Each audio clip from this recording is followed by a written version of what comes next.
আমার বুকের ভেতরের বাড়িটা মর্গের মতো শীতল। 4টে লাশ শুয়ে আছে সেখানে। 4টেই আমার।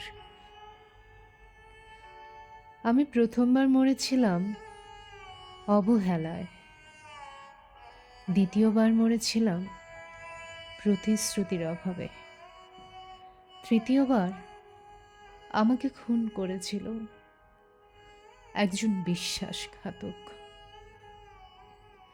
চতুর্থবার মরেছিলাম আমি স্বেচ্ছায়।